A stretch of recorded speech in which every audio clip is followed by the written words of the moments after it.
Guys, Notre Dame 35, Clemson 14.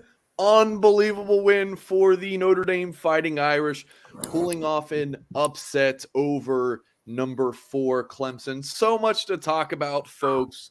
Man, what a win for Marcus Freeman in this Fighting Irish football team, improving to 6-3 on the season. And after those first 2 games, 6-1 the past 7 games. So, again, folks, so much to discuss. Please do hit the thumbs up if you are just joining us live or watching back. And if you have any comments or questions for us, drop a super chat. We'll get to it right away. Mr. Hyde, your opening thoughts on this win for the Fighting Irish?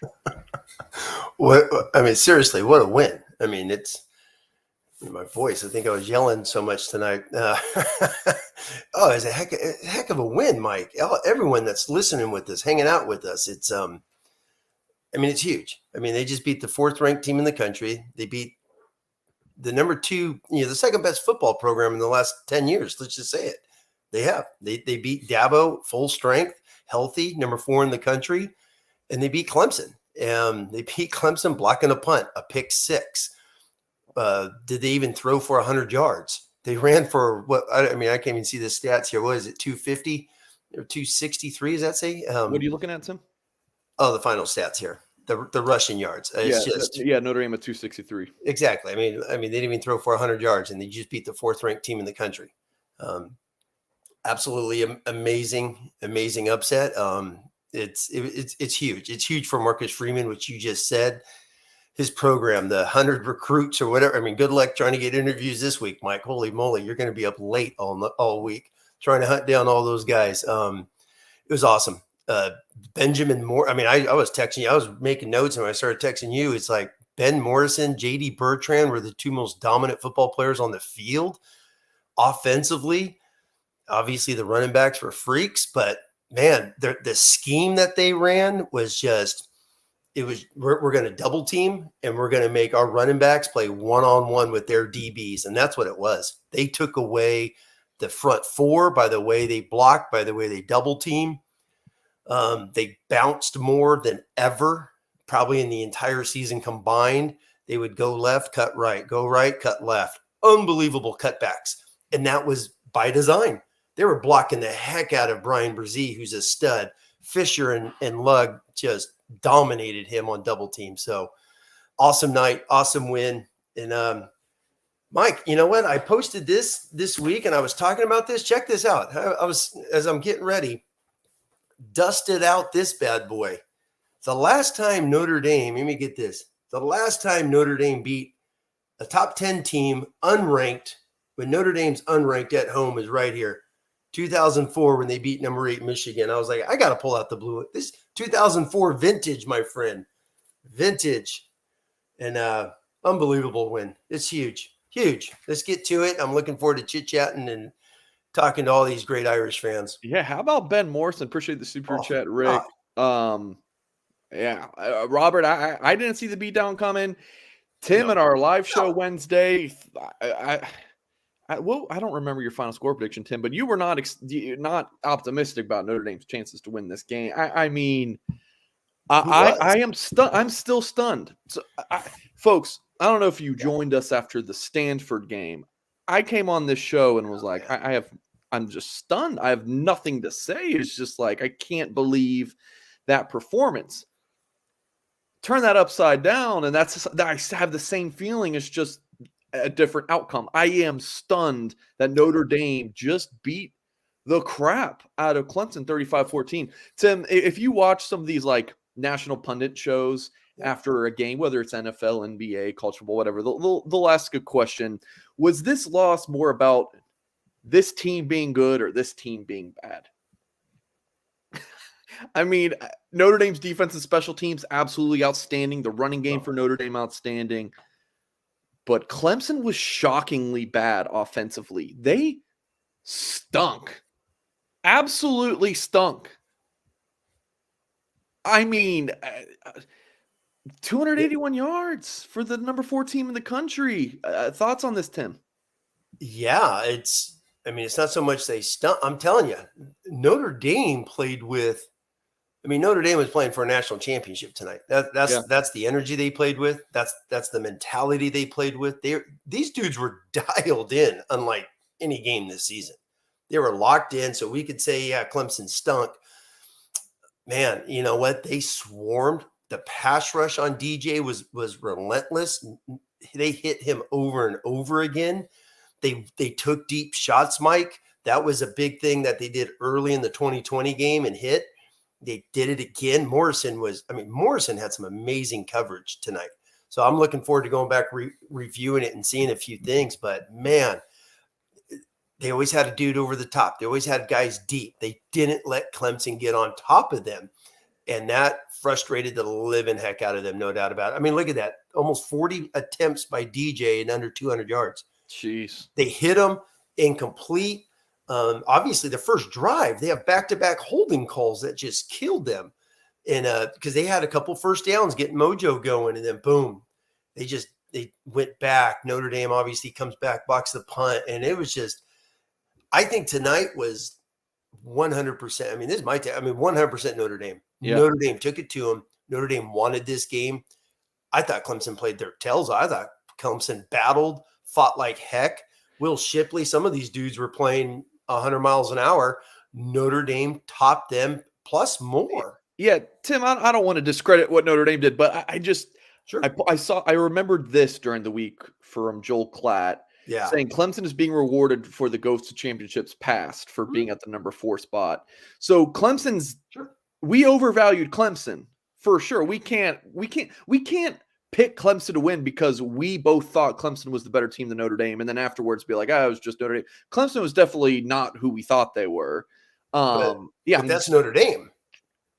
Notre Dame brought the hat tonight. Okay, Tim, I'm not discrediting that. I'm just saying Clemson was definitely not as good as we thought, but Notre Dame is also better than we thought. I mean, this defense and special teams, I mean, 6 block punts this season. 6. If you get a couple in a season, that's good, right? They have 6.5. Foskey had a tip on that other one, just a hair. It looked like on the replay. Yeah, it's all about the Benjamin. Tim says, Tim McCarthy. I mean, he was for him to come in as a non-early enrollee, a pick 96-yard pick 6, just the coverage, the physicality. He was so physical tonight. For Klubnik's cameo pick, I mean, just absolutely outstanding. Paul says, "How about a shout out to Drew Pine?" Let's go there. I've been a Pine supporter.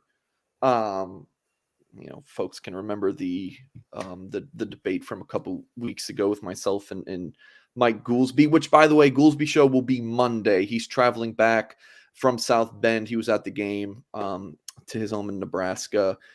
So we will have the Goolsby show Monday night. So please tune in for that. So as far as Pine goes, for this Notre Dame 2022 team to win football games like against Clemson and Syracuse, this is their brand. Outstanding defense, dominant special teams. Look at the run game, 47 attempts. Now, I know a couple of those are you throw out because they're kneel downs or Pine running. Yeah. But 263 yards, you need that strong rushing game. And for Pine to just kind of manage the game, 9 of 17, 85 yards, touchdown. Late to Mare also had, a couple scrambles as well. But, yeah, Pine was just kind of serviceable, didn't think too much bad, too much. It was just okay. A couple of drops. I know the ball to Mare that was, Mare was open. Pine was rolling to his left. Mike Goolsby always says, hey, hit your hands, you got to catch it. I'm interested to see if Goolsby sticks to that on Monday. Goolsby's not a big Pine fan, but still should have been caught. Styles dropped one, which seems to be a recurring theme. But, yeah, Tim, thoughts on Pine here? Hey. Efficient, right? I mean, he did what he needed to do. He wasn't efficient.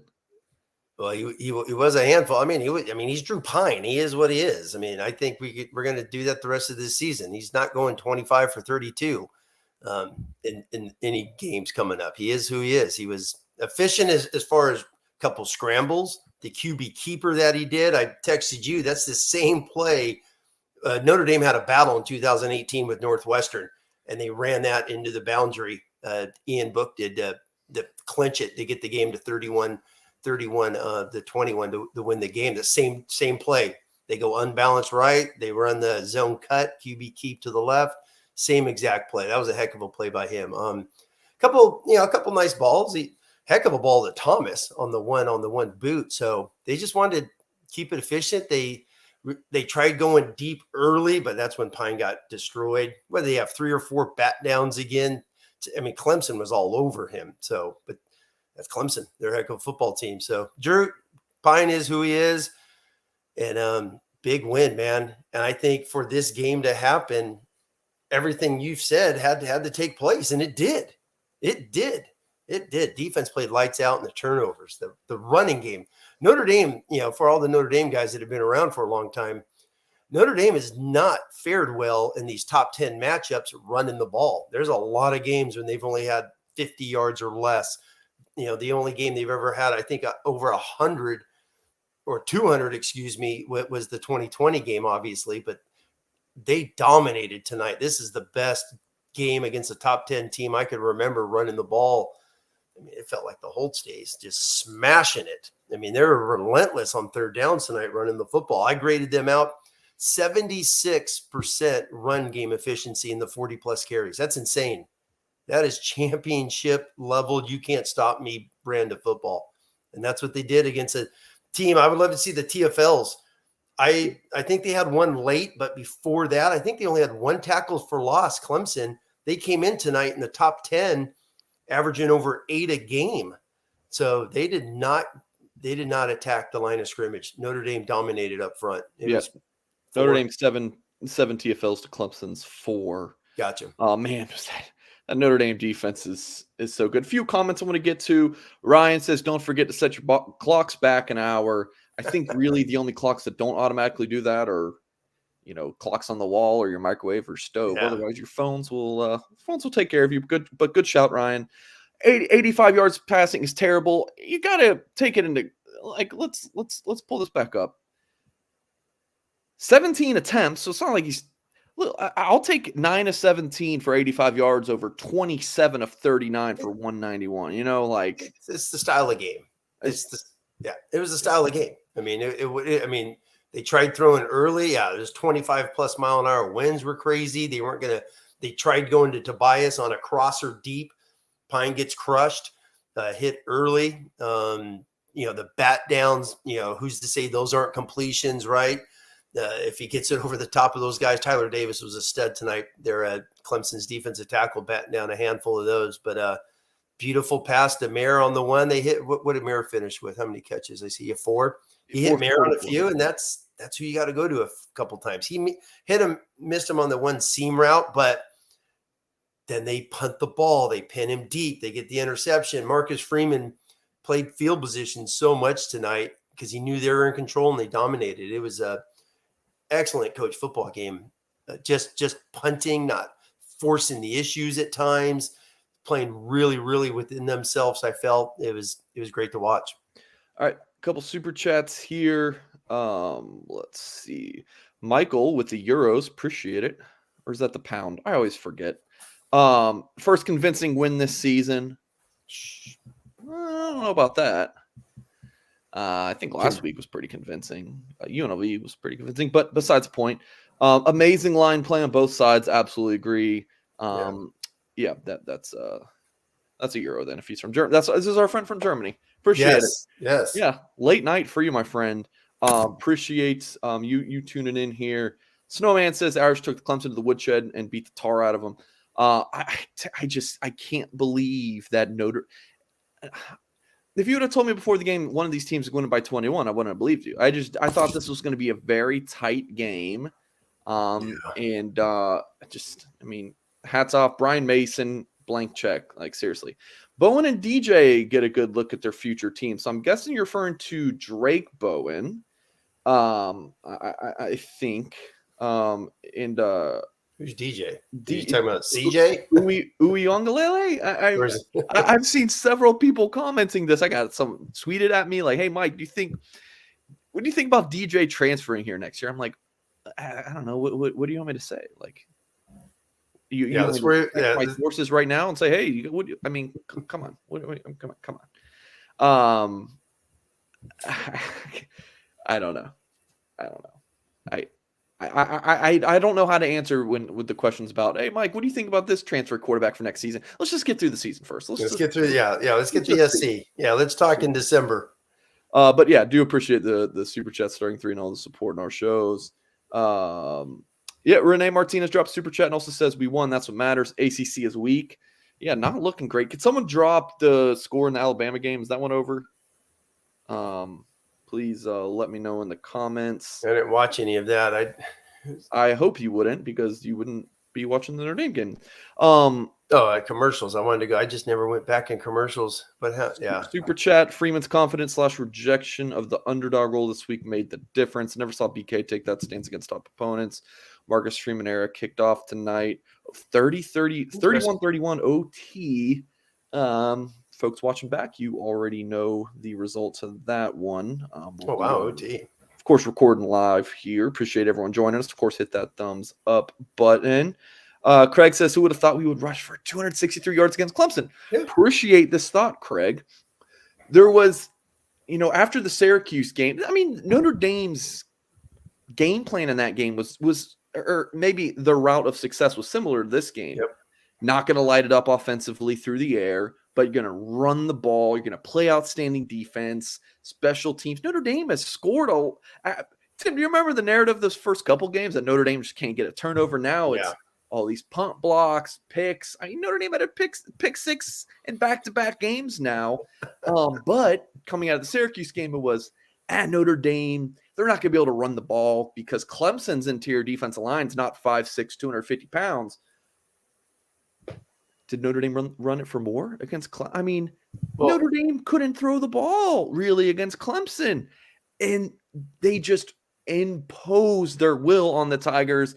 Shout out Joe Alt, Blake Fisher. I know you want to talk about those guys. The interior with Zeke, J. Pat, and Josh Lugg. Just outstanding. Hats off to the Notre Dame offense. Oh yeah, everyone's favorite whipping boy this year is Tommy Rees. And what has Rees done? He's stuck to his game plan. He's stuck to his schemes. He's stuck to his plan. Marcus Freeman said that with in the crowd. Actually, he was talking about, hey, we just keep doing what we're doing. We keep getting better at what we're doing. But what Rees did tonight was just take those tight ends. They took Sherwood at times doing 22 personnel, and they were created outside gaps. So all the frustration, and I've heard it a ton this year, they keep running in the A gap. No, these are all inside runs set up to bounce. And tonight they bounced them. A lot of times this year they have not bounced them. Tonight they bounced them, and they did outstanding job. Someone said in the comments, the tight end blocking, exactly. They ran so much, O-line go to the right, a back, Mayer or Evans back block to the left, cut blocking opposite. And they did an unbelievable job all night long, but they were creating extra gaps by doing what Coach Garrett was talking about, the duo scheme, the inside zone, whatever you want to call it, was creating an outside gap to cut back. And those tight ends did an amazing job. Fisher, Alt, whenever they ran behind them, they were doubling those D tackles are studs for Clemson, but you can't make plays when you're getting double teamed. Blake Fisher and Lugg are huge, and they're laying on number 11, Brian Brzee, who's this absolute tear. And they doubled him. They neutralized them, and that was an unbelievable coaching job by Rees, the offensive staff, and just creating this thing to survive this football game. And that's what it felt like early on. For a while, they were like, this thing's going to end 7-6 after the blocked punt. But unbelievable game by Tommy Rees. It really was. There was no need to do anything but slam the ball and create matchups. And I think that goes back to Marcus Freeman and Al Golden are like, we're dominating on defense. Let's don't lose this thing, by going crazy on offense. And they didn't have to. So Reese was awesome tonight. I want to show this for what's going on. Tyler Horka tweeted this picture of Peyton Bowen. Said he had a huge smile on his face leaving the field. And then Jaden Osbury standing behind him. He doesn't look too happy, but hey, well, pictures. You never know, right? Picture, but still cool. Couple other things I wanted to point out was Mayor's a man. Notre Dame football calling. I mean, Mayor's the GOAT statistically for Notre Dame tight ends. A career record holder in receiving, touchdowns, yards, and receptions. Talk about this guy, Tim. Oh, you can't. It's like, why even talk about him? It's like, it's a waste of time. I'm saying that jokingly, like, he's a stud. The touchdown, by the way, Reese did a good job. They go unbalanced. They put him in the backfield as a fullback, run right the seam out there. Clemson didn't know what to do. They didn't know who had him for that touchdown. But Mayor's blocking. His physical, I mean, that dude, there is a video. I was watching I actually sent it to the Goolsby. Someone posted on Twitter the walk after the Basilica. And I thought Mayor was just going to start headbutting people. They're walking to the stadium and he had like, his eyes were like, I mean, these dudes were dialed in. I haven't seen a Notre Dame team like that. Like just dialed in pregame, just noticing it. And Mayor was the one. He was going crazy in pregame. I saw him a few times, just his energy level. And dude, it's infectious. And that whole team played like that. He's a stud. If that dude's got to win the Mackey Award, can they just award it now and just be like, here you go? Me personally, I'm hoping he gets, I don't even care about the man. I want to see a tight end up for the Lombardi. He's a semifinalist. Lombardi, I mean, tight end. I can't remember. I think the last tight end, I'm going to look it up. I started thinking about this today. Is like Keith Jackson, the great blocking tight end, first round pick for the Eagles in the 80s, who played for Oklahoma. I hope Mayer gets like recognized at that level. So that'd be awesome. He's a stud. Let's keep it going. Let's enjoy this guy while we have him, and can't wait to see him in an NFL uniform representing Notre Dame. All right, let's get to some super chats. Our friend from Germany wants to see triple option, throwing in a winky face. Eric says, huge signature win for Marcus Freeman. No questions for you guys. Go Irish. Yes, appreciate the support. Eric Kirk says, go Irish. Go Marcus Freeman. Huge win for Marcus Freeman. Tim, I just have to throw out here, and we don't have time to rebuttal. I want to go through these super chats, but sure. Just, man, if Notre Dame would have beat Clemson, or Notre Dame would have beat Stanford and Marshall, oh my God. It's not even Marshall, it's Stanford. Stanford's the killer. I agree. I mean, no, I said no rebuttal. I know. Chris says, funny how one game changes the perception of the coaches, team in a year. Tommy called the game of the year, and we executed to make it look good. Tim, myself, and Goolsby have all been, every single week, we've pretty much been like, he's been fine. Yes. It's just a very common thing for fans when the team's not playing well offensively. You just blame the offensive coordinator. It's a very easy thing to do, but he's been fine. Now, if you want to blame the recruiting side of things, that's a different discussion than the play calling and the flow of the offense. Like Goolsby's been very critical, as have I and Tim, of Notre Dame quarterback recruiting. But the play calling right now, it's been good. It's been good. Appreciate the super chat. David says Brent Musburger said it best at the 2012. Yeah, 12. Yeah. Got that mixed up there, buddy. Notre Dame versus Oklahoma game. Notre Dame's relevant again. Hey, Notre Dame is still very much relevant. Should we see Angeli late? Doing what? No. What, handing off dive? No. You just beat the number 4 ranked team in the country. You're unranked. You've lost 2 games when you're favored by 18 plus at home. Stanford, I think I saw today with the 42-7 or something at halftime against Washington State. So that loss is a killer. No, you let those dudes who earned that win finish the game out. So that's exactly what happened. Yeah, just not. Yeah. Just love the question. Why? Get it? But no. Let the guys who earned it finish it and celebrate on the field with 80,000 fans. Yeah. Oh, boy. You want to talk about that offensive line now, Tim? No, you know what? I want to take just 30 seconds just about the Freeman angle. Okay. Yeah. Someone mentioned about his press conference Okay. and Yeah. whatnot. Yeah. One game changed perception for Freeman. Another receiver Jeff from It's starting 3 missed that. Yeah. Yeah, no, it's a great thing because it's that first year you get the pressure. When you lose a couple of games like they do, dudes like me that have been around forever, you start thinking, oh my God, we got Weiss again. We got, Jerry Faust again. Here we go. Or Bob Davey, we're making the same mistake again. You know what? But if the way Freeman talks and the way he communicates is like, this dude really is on like a single page. He's sticking to it and he's just moving constantly down this aisle, which he's just philosophically has been on all year long.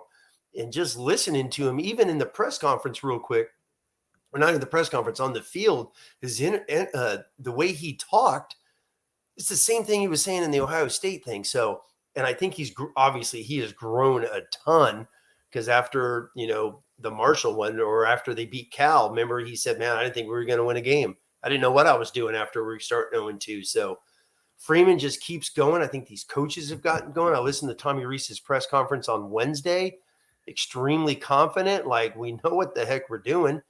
And exactly what you just said a couple minutes ago, Mike, Reese has called amazing games this year. They beat Stanford if they just catch the damn football, if the ball's, in their hands. So that game's a 3-touchdown victory.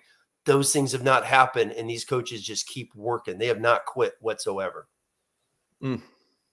I mean, where do you think Notre Dame gets ranked after this? Oh God, top well 15? Yeah, I mean, yeah, I guess. Sure. That's a great question. Who's all that stuff. I haven't looked at the rank, but they definitely got to be in that 15 to 20 range. They've beaten. How did Syracuse do today? I think they had NC State, and that was a like 20. Or I think NC State played Wake. But Mike, they beat North Carolina. You know how many losses North Carolina has? 1. North Carolina is going to be right around that top 10 now. So North Carolina has a shot to beat Clemson and go to the Orange Bowl this year. So the ACC is out of the playoff hunt. That's gone. But if Notre Dame, obviously, fingers crossed, right, Mike, after this season, Navy and BC, you go into SC, Mike, my God, who in the world a couple weeks ago thought this team has a shot at going 9-3? Are you kidding me? If that happens. Yeah, Syracuse lost 19-9 at Pitt. Oh, yeah. Pitt's pretty good, but I wonder if Schrader played. I don't know. I didn't even see anything today. But I just saw North Carolina win, and that is just huge for them. So they're going to have 2 wins against top 10 type teams. So Clemson's going to win out, and they're going to go to the ACC championship game. All right, ranking-wise, they're going to be back in the rankings. No doubt about it. They're going to be 8-3 going into SC. Unbelievable. Seriously, that's crazy. Yeah. Andrew says recruit rating was Ben Morrison. So, yeah, I mean, he 4-star, nowhere in the national rankings. No. He was my sleeper. I remember me and you, when we talked on our recruiting show we did on National Signing Day, we talked about guys we liked. And I just remember talking about, man, Morrison was like that dude no one talks about. I know you saw him live. Yeah. I just always thought he was a smooth, really good looking corner. And in the football he plays out there in that Phoenix Scottsdale area is really good high school football. So I always loved him. And he was one of those hidden gems. I mean, you talk about this. I mean, they got him away from Bama, Washington, Oregon, all that. You can't call him a hidden gem if he had an offer from Alabama and Washington. But no, when I say hidden gem, as far as he was like kind of forgotten, like right around signing day. But that happens with signing days because he committed so early. But I always loved his high school film. He was he was one of my favorites. There's always, every year I've been covering Notre Dame, there's always one summer enrollee who comes in and plays a lot as a true freshman. There's Clarence Lewis and then Alt. And this year, Ben Morrison. Yeah. I mean, I can't believe how good he is this soon. His dad was a big time ball player, super athletic family, super smart family. Yeah. He's brilliant. But I mean, this was. But they attacked him, Mike. That's the thing. And I even put that. I was chit-chat, my favorite word, Mike. There you go. On the message board this week, someone asked me about, what I thought Clemson was really going to do. And I said, they're going to attack the hell out of Morrison. I said, they are going to go after him a dozen plus times today or in the game. It's like, watch, they're going to go after him. And sure, and they did. They went right after him. And I think he knew it. And he played lights out, man. That was awesome. Folks, keep hitting the thumbs up for us if you're watching on YouTube. Really does help our channel grow. We're almost at 1,000 live viewers. That would be awesome if we get into the 4 digits there. And if you have any comments or questions you want us to address live with us, this is only a live feature. If you're watching back on YouTube, you won't be able to do this, but you can drop a super chat. And that'd be very appreciated. And we do have a little queue of super chats going. Chris Allen says, is that an all-time performance for a true freshman in Ben Morrison? Great tackles and 2 picks with the pick 6. Does USC target Cam Hart and said, how about Notre Dame's secondary going from such a weakness to Ben Morrison with 2 picks in a game? I mean, it's been a solid secondary. Clarence Lewis is maybe, not been as taken a progression like we would have hoped after, the amount of football he's played at Notre Dame. Still solid player. I mean, Bracy, Brown, it's been a solid secondary for Notre Dame this season. I feel like we haven't talked about that enough. So absolutely, Chris, appreciate the super chat. Big hits tonight. Big hits by those dudes tough, tonight. Brown, tough. Henderson, that picture of Tommy Reese, that is a blue and gold picture, I believe. I'm pretty sure that our photographer took that picture. Is this the game we look back from years? 4 straight. And recognize that as the one. 4 straight time. Hey, I don't know, but how about Notre Dame beating Clemson past 2 or 3 seasons? 2 straight wins over the Tigers. Yeah. Someone posted earlier in the YouTube chat, no asterisk now. Because Notre Dame beat DJ Uiagalelei in the Tigers in 2020, but hey, no Trevor. I mean, they beat a number 1 team that year and now a number 4 team. 4. Yeah. And before we get to this one, just 30 seconds. Someone, people have been posting and also on the Loose Emoji message board a bunch. People were asking, is this bigger than 20? Oh, Tyler Horka wrote about it in his Ask Horka thing, and I thought Tyler did an outstanding response to it. Like, yeah, this is bigger than 2020. 2020 was a battle of playoff teams at Notre Dame. This is a Notre Dame football team, 3 losses. This was huge. Something they haven't done since our good friend Mike Goolsby beat Michigan in 2004.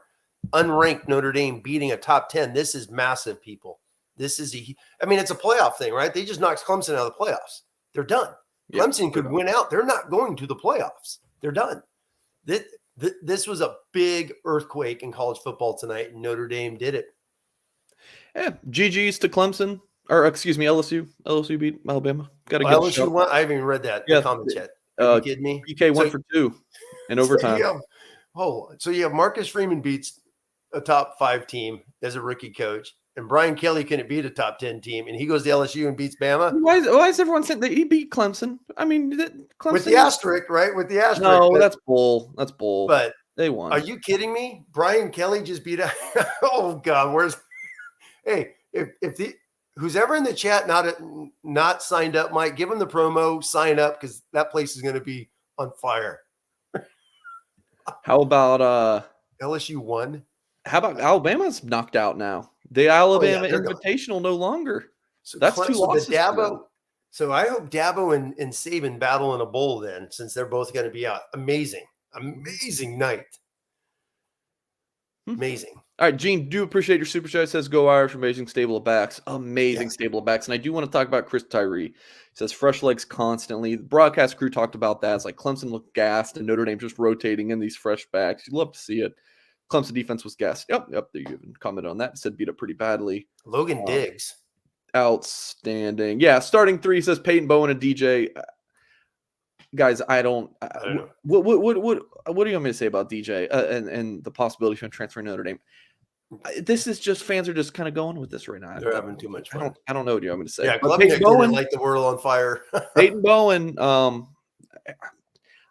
I think Notre Dame's going to keep him.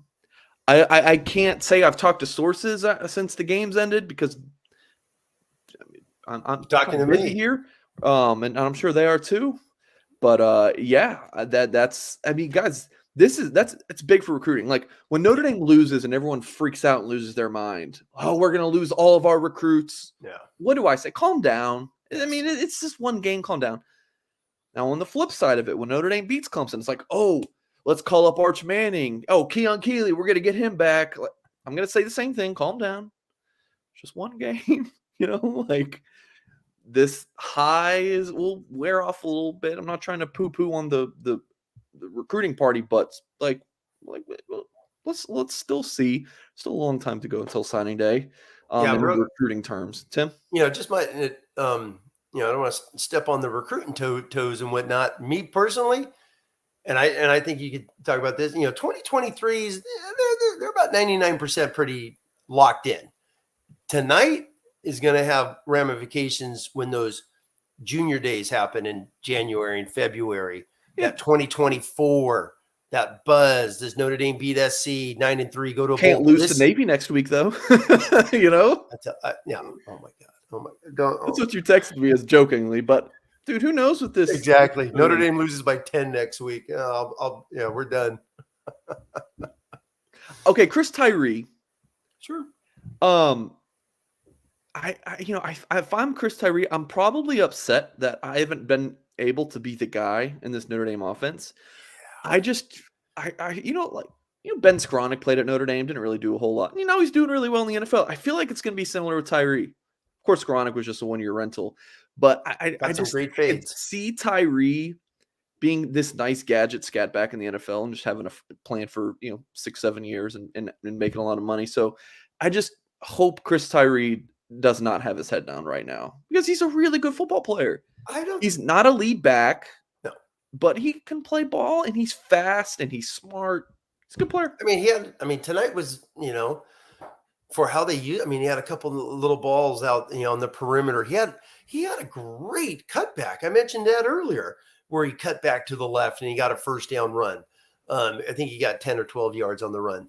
Beautiful cutback, which he has not really done that a lot.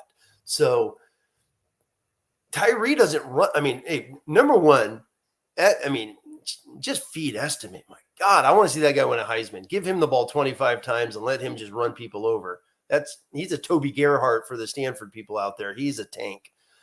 Diggs, I want to give a high five to Logan Diggs because that dude might be the most turned around football player in this program since camp. Obviously, he was injured, he was banged up, he came back.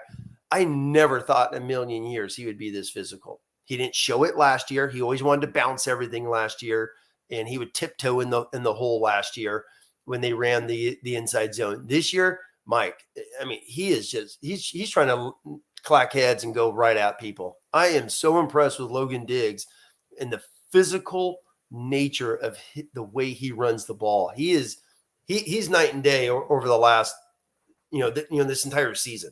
Between game one and now, he is the most improved football player I've seen.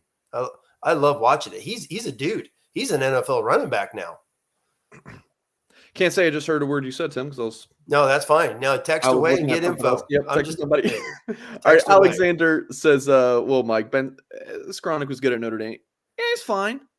Did you expect him to play in the NFL, though? No, I didn't. Ben Skronik, 1 year at Notre Dame, 29 receptions, 439 yards, 5 touchdowns. That's like God. There's no receivers with that this year. Yeah, that's God numbers at Notre Dame this year. But like, you guys get my point. Tom says, so nice to see Notre Dame not let off the gas. What a complete game of football. Yeah, Notre Dame outscored Clemson 21-14 in the fourth quarter. Defense swarming tonight. Anyone seen World War Z? Not a bad movie. I actually like that movie. Is that the Brad Pitt zombie movie? Loved it. I wrote that in my notes. I think on our notes that you and I take was the defense was just flying to the ball. That me and Goolsby were talking this week. He and I were texting back, watching some old 2002 highlights. Someone had asked him a question about it, so I started rewatching 2002 some old film and texted Mike.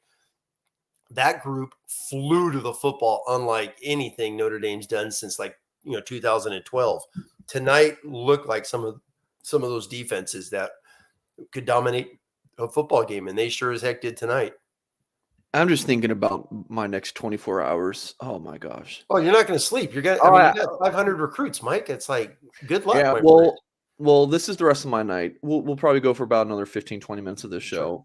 And then I'm going to cut up and edit Marcus Freeman's press conference video, post that on our YouTube page.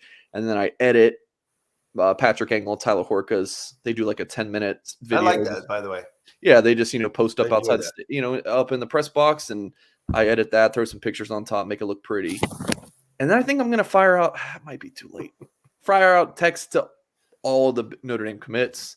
And some recruits are at the game and just, put together their reaction to the game. And then Sundays start interviewing all these recruits and should be Monday morning. I'll have that gold standard article. That's all the scoop from the recruiting weekend, which will be exciting. Monday night Goolsby show. So, yeah. So it'll be very busy. Hey, Dennis, appreciate the super chat. Says Freeman Effect, relax, beat down, go Army. For sure. El Nino, I got a pretty sweet job. I think I can hack it. I think I'm going to be okay though. So Mike, tonight is 17 consecutive wins in November.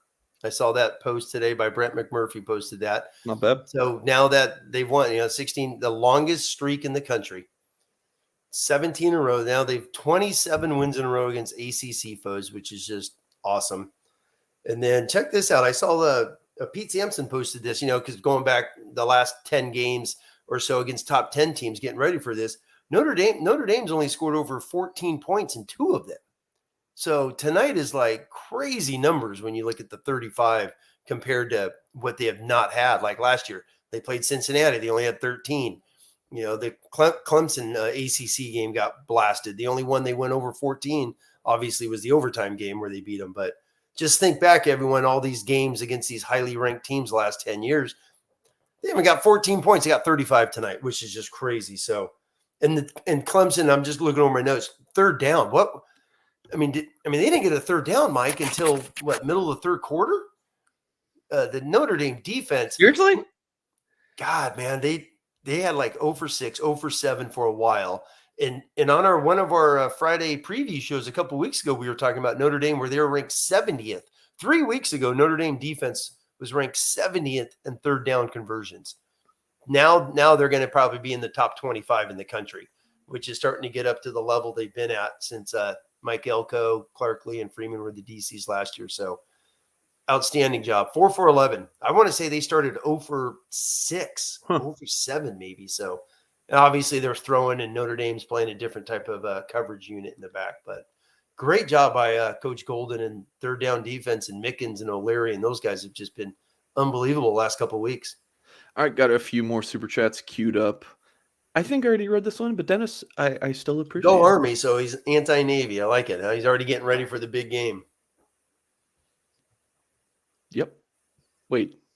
Notre Dame just played Navy. You're right. Why was I thinking of Army? Yep, Navy. Yeah, okay. He's thinking Army-Navy game already. I'm delusional. I'm tired, but we're hanging in there. We're pushing on. Super chat. JPer12, appreciate it. Says, what are the thoughts on Reese as an OC quote unquote genius? Still don't know how I feel about his OC capabilities, but love to hear what you think. Genius is a strong term. Yeah. But I think he's been fine. It's not been a popular opinion of ours, but I think he's been a very good offensive coordinator this year, especially considering while the hand that he's been dealt is in large part on him. I think he's done a good job with that hand. Well, go back. They start 0-2 with Buckner. The backup quarterback's got to play, and they've lost one game with the backup quarterback. So what is Tommy Reese supposed to do? Is he supposed to be some wizard out there? He's done a heck of a job. He's put the ball in people's hands. Pine has been inaccurate at times, and there's been more drops than you could count this year. Even tonight, Lorenzo Styles, another drop wide open on a beautiful pass play. So Reese has put the ball in dudes' hands to make plays. They haven't executed at times. Tonight, with the wind, the weather, they played smash ball. Tommy Reese did exactly what Notre Dame needed to do to win the game, and they just beat the 4th-ranked team in the country. Had they won that game tonight 13-12, congrats to Tommy Reese. They beat the 4th-ranked team in the country. So I think all the anti-Reese stuff is anti-Kelly. If you don't like Kelly, you don't like Reese, and vice versa. I'm looking at it as a coach. The dude has coached his tail off this year and given the ball to people when they're open. They got to make plays. All right, a few more shouts here. Saw this one on. Oh, that's not the correct window. How about this one? Dabo Sweeney says this was an ass kicking. Mhm. Period. Oh, his There's that. mannerisms, his tone on the sidelines showed that. Like, we're getting spanked, fellas. Dabo's. I've heard him speak at a couple national coaches conventions. He's awesome. He talks from the heart. I could hear those. I can't wait to listen to his voice because I'm sure he knows they got spanked tonight and he's going to take it. You guys know that the GIF or the meme? I think it's from Always Sunny in Philadelphia tweet or that show where the guy's like, "Anyways, I just started blasting." That's how I kind of feel like Ben Morrison's comment on his pick six. Honestly, I just ran. That's his comment on the pick six. Astute observation on by Morrison on his pick six. He looked like he closed his eyes and went a straight line because he did not move. All right, we got 6 super chats queued up. So let me cranking. go through these. Thank you, everybody, too. This is awesome Tim, tonight. you can take a sip of water as I go through these. Actually, we just got to this one. Andrew says, could you believe that Dabo allowed a punt block after a bye? Mason should be the highest paid special teams coordinator. And I think we had another super chat along those lines. Yep, Chris says, here's $5 for the Brian Mason GoFundMe. Means there you go. Chris, we appreciate the support. Says love the show. When's the last time he blocked 6 kicks? Excuse me. Patrick Engel tweeted during the game that the Notre Dame football program said that's never happened, at least in modern history. Yeah. And there's a few more shows. Always Sunny. There you go. I was correct. Never seen the show, but maybe I should now. Maybe I should. It's funny. I've seen a handful. You'll laugh. I'm also watching Welcome to Wrexham, which is a fantastic show, and Rob McElhenney is one of the writers for Always Sunny. Maybe I should watch it. Moving along. Shad says, great win, complete game. What is wrong with Lorenzo Styles? Wow, the drops. Does he get moved down the depth chart? Where's he going? There's only one depth chart at wide receiver this year. So that's one thing we've learned, right, Mike, after 9 games. There is no wide receiver depth chart. The depth chart means you bring in a fullback. Yeah, pretty much everybody has been playing. You just keep the kid's a sophomore. There's those we've always heard him, right? Sophomore slumps. He's had a sophomore slump. He's a good football player. He's a sophomore with a brand new position coach. All those things, not excuses. He's slumping, and you just keep playing, man. Same with Estime, right? Multiple fumbles, keep playing. That dude's just dominating the last couple of weeks. Keep playing. Jeremy says that game was for Goolsby. I don't know about that, but we'll take it. Goolsby show. I haven't nailed down the time with him. 7 or 8 p.m. Eastern time Monday. He's not able to go live with us Sunday because he was at the game. He's traveling back to his home in Nebraska. So we won't be live with him on Sunday in our usual time. It'll be on Monday. Joe says, how do we get consistent? Horrible losses and huge wins. That's execution. How about that? Yeah, exactly. I mean, seriously. I mean, just if anything, go back and listen to some of Marcus Freeman press conferences. He's honest. I mean, that's one thing. He'll tell you what's on his mind to a fault. But it's a first-year head football coach. He's got a 30-year-old offensive coordinator, a D coordinator, that hasn't called defense in 20 years because he's been a college head coach and an NFL assistant for the last 6-7 years. So he's young and they're learning a few things. Maybe, what was the messaging? What was the tone of his voice? How did he talk during the week? Were they up, obviously down in some of those losses, mistakes? The Stanford game, Marshall, I understand. I hate to say it. I get it because in college football, when you spend 9 months getting ready for a Super Bowl, obviously they should have beaten Marshall. I say they're 0 for 7 on passes past 20 yards. That's why they lost the damn football game. They didn't complete any passes with Buckner in that game. And then ever since then, the Stanford one's the killer. Marshall, I get because there's letdowns, right? App State beat Michigan one year. So crazy things happen in this world. But the Stanford one is the head scratcher of all. Yeah. It's like, what the hell happened that night? But as we know, you have Lindsey open for a touchdown. They don't call it. They got Tyree on the line. Take Mayer's touchdown back. Estimate, Notre Dame had scored back-to-back drives. They're going down to win the game. Estimate fumbles.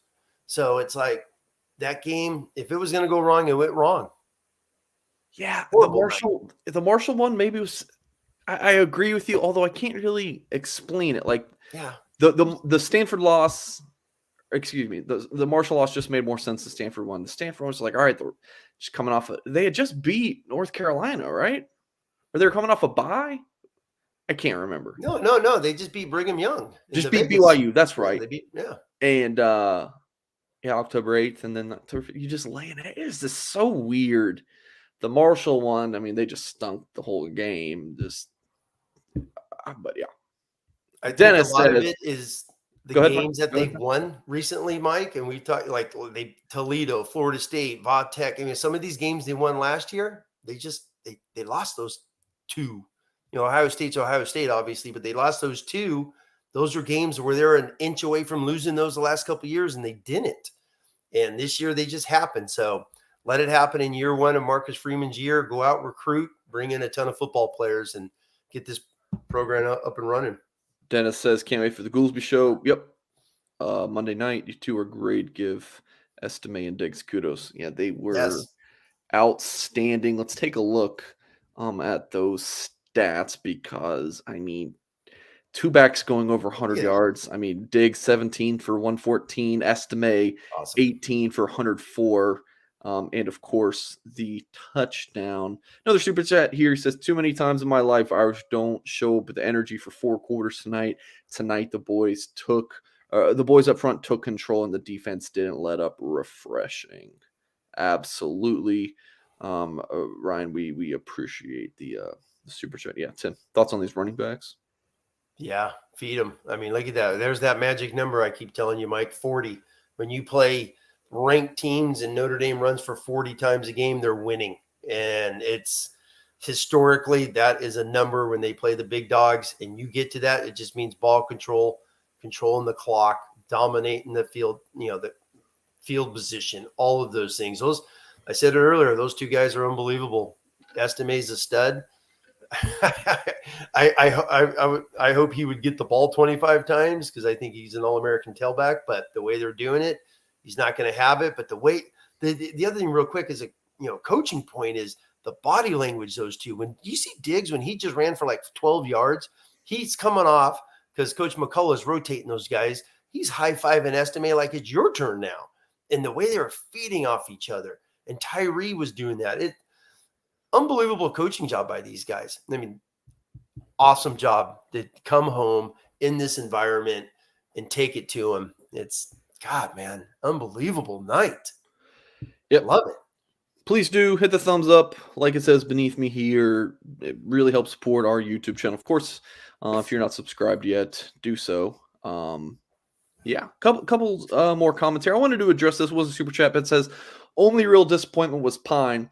Here's where I disagree with you. I mean, Pine was like he had a couple stretches against BYU and UNC where he's just playing very well, and you're thinking, all right, Notre Dame's got themselves a little quarterback here. Dude's balling, and then he has a couple stinkers, and you're like, huh? Well, which one's the real Pine? I think we can say that the real Pine is what we've seen recently. Sure. I mean, he can play well. Completing 70% of his passes, throwing a bunch of touchdowns. Like, he can do that, but against his top competition, he's not going to be the truck of Notre Dame's offense. He's going to be the trailer. So the disappointment, if you would have told me 9 for 17, 85 yards, a touchdown, rushing touchdown, I'd be like, yeah, that sounds right. I mean, so it's not disappointment when this is what you should expect. He's not going to be Trevor Lawrence or Tua. He is what he is. Notre Dame is not going to rely on him to win football games. And if they are, they're not going to win it. So I don't know if you can call him a disappointment when this is kind of just what you should be expecting right now. I will say, Mike, and I see someone just posted in here a couple overthrows frustrating. Of course they're frustrating. He had Lindsey on one. I know the one to Mayer is beautiful. But how many turnovers did Drew Pine have, right? So there was times where he was, I mean, the old line was giving him unbelievable protection sometimes tonight. The one sack on Alt is not a sack because Pine's scrambling and he runs into that guy because Alt's blocking the son of a gun for 5 seconds before that Miles Murphy goes to the NFL. Pine did not force it. I mean, I think that is unbelievable that he did not force it. Yeah, exactly what you just said. He ain't Trevor Lawrence. He's not Brady Quinn, his idol, his favorite player. He's not that guy. He didn't force it. He didn't do something stupid with the ball at times. And he was, I mean, he did enough to win the damn game. And tonight they didn't ask him to win the game. They said defense kicked butt. Defense kicked butt. They saw the mojo that was formulating. And offensive line, man. These guys, they're going to be a Joe Moore Award finalist after this because I know they're on the semifinalists. They're on the watch list. They made like the final grouping. I would not be surprised because the Joe Moore Award, once again, is not best rushing. It's the best 5 linemen. These 5 linemen have gotten better. We've talked about this since those first 2 games and especially after Cal. They came in tonight, the last 5 games, averaging 230 yards a game. And they got over that tonight against a top 10 defense in the country. So they are going to be a finalist for the Joe Moore. I would really anticipate that. Starting 3 says hit the thumbs up. Got to get Mike Coolsby out of the tiny house. Yeah. You guys are hysterical. I love that. Yeah. I'm putting that on a shirt, Mike. Tiny house. Alexander with another super chat says this was in all caps, so he's yelling. This was a soul eating tonight. I love to see in the fourth quarter they knew we were going to run the ball and they just wanted to go home. I had to read that like you were yelling, Alex. Appreciate the super chat, dude. Alex, you were correct. They had some runs like that. There's one Estime run where, no one wanted to hit him. It's like 2nd and 5. They're like, go get 8. I don't care. Great point there. Love you too, Holmes. Love you too. Joe Show, you're back. What's up? Says, where's this rank versus Brian Kelly's career at Notre Dame? Does BK have a win as big as this one for Freeman? Sure.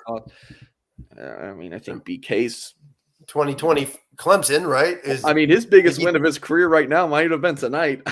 Finally beat. Well, he did. I know we, at least I mentioned the asterisk with Trevor Lawrence, but at the same time, they did beat Clemson. Clemson was number 1 in the country. They had won 36 games in a row, I believe.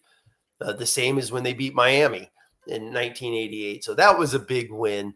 They're all big wins when you go 12-0. None were against top 5 teams, but you beat Michigan a couple of those years. Those were big wins. And obviously the Oklahoma 2012 was huge because no one in America thought they were going to go into Oklahoma and win that. Because Oklahoma at that time under Stoops were like 60-1 at home. And Notre Dame goes in there and blasts them. Appreciate the super chat. I think we had one more. Nope. We are caught up, I believe. Yeah. Unless we get another couple super chats here, I think we're about ready to wrap this thing up. What a fantastic show. Yes. Man.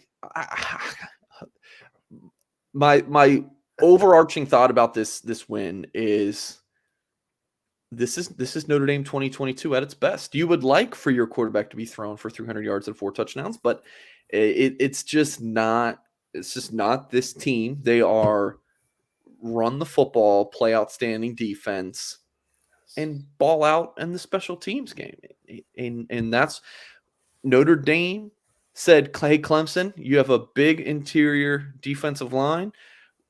Don't care. We're going to run the ball at you. And ran for 263 yards. And one of my notes I just put up here, Coach Easton. Seriously, after the first 2 games, Harry's lost his luster, blah, blah, blah. Dude, he just keeps coaching them. They're the one picture they showed him on the TV tonight. He just got there with his yellow pad, just doodling notes and writing things down. He's coaching each and every play. And, I was stoked. That offensive line is coming together, man. It kind of is Beamer ball, drunk Figo. Kind of is. Appreciate all the kind words. Walsh, you saying you want to arm wrestle H? Is that Triple H is in Goolsby? Is that what he's saying? Folks, huge win. Just what a win. Especially for this season, this team, for Freeman, the momentum. People asking, hey, what does this mean for recruiting? Touch on it earlier, but it's a momentum builder. You can already see, Freeman and Chad Bowden and all the recruiting staff just so fired up, bringing all the energy to those players, on campus for the game. So yeah, great win for the Irish, 35-14, knocking off number 4 Clemson. Got to think Notre Dame really catapults into the top 20, top 15 of Yes. the college football playoff committee rankings. So we'll stay tuned to that. Yeah, quick. This will be the last super chat we take, and then we're going to get out of here. Ethan says Freeman has had the team ready to beat two top five teams, Ohio State and Clemson, then had 2 clunkers. Overall grade on Marcus this year. B+? Yeah. I mean, you just beat you just beat Dabo Sweeney, who is a dude in the coaching ranks. And yeah, I would say a B. I would say a B. I'd say a regular B because you still have those 2 stinkers. Yeah. But a B, you beat SC to go. I mean, gosh, Mike, he beats. If they could get the 9-3 with USC and with this start would be an unbelievable coaching thing. I think it would say so much about Freeman and the rookie and the jinx. It's Notre Dame has not had success with first-year coaches, and if he comes in here, goes 9-3, to me it feels way different than Charlie Weiss, because Weiss had so much experience in 05 and 06, and you knew 07 and 08 were going to be struggles with Jimmy as he got his recruits in. For Freeman, to me, it just feels completely different than some of these past years. Yeah. B is probably more fair, but yeah, great show. So Monday night, okay, arm wrestle Goolsby. I thought that's what you're saying, but yeah, Monday night we will have the Goolsby show, and then join us Wednesday night. Tim and I do our midweek show, some recruiting talk, big picture outlook on the Notre Dame football team. So if you enjoyed this show, maybe you're new here. We post so much Notre Dame football content. Monday, Marcus Human presser, Tyler Horka reaction. Same thing on Thursdays. 1 p.m. Eastern Thursdays, we have a recruiting show. 7 or 8 p.m. Eastern time. Wednesday night, we have my show with Tim. Friday, our final thoughts and prediction video. Loaded daily content. If you're a Notre Dame junkie, this is the place for you. So, appreciate everyone. Make sure you hit that thumbs up. Love you guys, and we will catch you next time.